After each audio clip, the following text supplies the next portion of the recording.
നമസ്കാരം. സുപ്രീം കോടതി state bank of ഇന്ത്യയോട് 2019 മുതൽ ഇലക്ട്രൽ ബോണ്ടുകൾ രാഷ്ട്രീയ പാർട്ടികൾ വാങ്ങിയതും പണമാക്കി മാറ്റിയതുമായ വിവരങ്ങൾ നൽകാനുള്ള സമയപരിധി പാലിച്ചിട്ടുണ്ടോ എന്നതിനെക്കുറിച്ച് അന്വേഷിച്ചപ്പോൾ അങ്ങനെയൊന്നും ചെയ്തിട്ടില്ല എന്നാണ് തെരഞ്ഞെടുപ്പ് കമ്മീഷൻ വക്താവ് വ്യക്തമാക്കിയത്.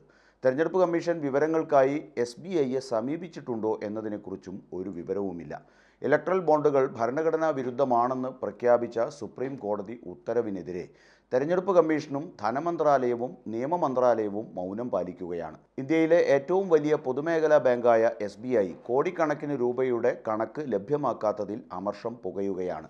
രാഷ്ട്രീയ പാർട്ടികൾ വാങ്ങിയതോ പണയം വെച്ചതോ ആയ എല്ലാ ഇലക്ട്രൽ ബോണ്ടുകളുടെയും വിശദാംശങ്ങൾ വെളിപ്പെടുത്താൻ ജൂൺ 30 വരെ സമയം ആവശ്യപ്പെട്ട് SBI കഴിഞ്ഞ ദിവസം സുപ്രീം കോടതിയെ സമീപിച്ചിരുന്നു. SBIയെ നിശിതമായി വിമർശിച്ച ബാങ്ക് ജീവനക്കാരുടെ ട്രേഡ് യൂണിയനായ bank employees federation of India State Bank supreme കോടതി നിശ്ചയിച്ച സമയപരിധി പാലിക്കണമെന്ന് ആവശ്യപ്പെട്ടു. വാണിജ്യ ബാങ്കുകൾ, reserve bank of India, NABARD, regional rural ബാങ്കുകൾ, സഹകരണ ബാങ്കുകൾ എന്നിവയിലെ ജീവനക്കാർ അടങ്ങുന്നതാണ് ബെഫി എന്ന സംഘടന. പൊതുമേഖലാ ബാങ്കുകളെയും അവരുടെ ഉദ്യോഗസ്ഥരെയും ഭരണകക്ഷിയുടെ ഇടുങ്ങിയ രാഷ്ട്രീയ താൽപ്പര്യങ്ങൾക്കായി വിനിയോഗിക്കുകയാണെന്ന് യൂണിയൻ കുറ്റപ്പെടുത്തി.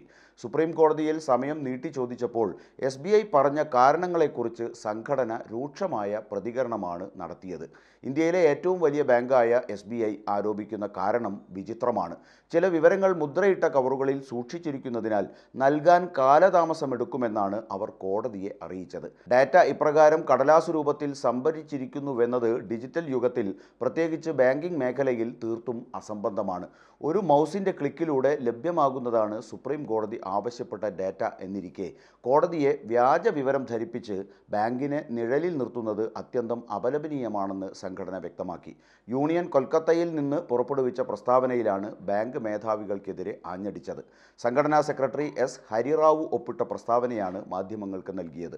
പൊതുമേഖലാ ബാങ്കുകളും അതിൻ്റെ ഉദ്യോഗസ്ഥരും ഭരണശക്തികളുടെ സങ്കുചിത രാഷ്ട്രീയ താൽപ്പര്യങ്ങൾക്കായി ഉപയോഗപ്പെടുത്തുന്നത് ഒരു തരത്തിലും അംഗീകരിക്കാനാവില്ലെന്നും ബെഫി വ്യക്തമാക്കി. ബാങ്കിംഗ് വ്യവസായത്തിൽ കൂടുതൽ റിക്രൂട്ട്മെൻറ്റ് നടത്തുകയും വിവിധ മാർഗങ്ങളിലൂടെ പൊതുപണം കൊള്ളയടിക്കുന്നത് തടയുകയും ചെയ്യേണ്ട സമയത്താണ് ഇത്തരം പ്രവർത്തനങ്ങൾ നടത്തുന്നത് എന്നതിൽ ഞങ്ങൾ ശക്തമായ എതിർപ്പ് പ്രകടിപ്പിക്കുന്നു. ഇലക്ട്രൽ ബോണ്ടുകളെക്കുറിച്ചുള്ള സുപ്രീം കോടതിയുടെ വിധി ഒരു നാഴികക്കല്ലാണെന്ന് വിശേഷിപ്പിച്ച ബെഫി, വിധി വന്ന് 17 ദിവസത്തിന് ശേഷം SBI 2024 മാർച്ച് 4-ന് 2 ദിവസം മുമ്പ് സുപ്രീം കോടതിയിൽ അപ്പീൽ സമർപ്പിച്ചതിനെ അതിരൂക്ഷമായി എതിർത്തു.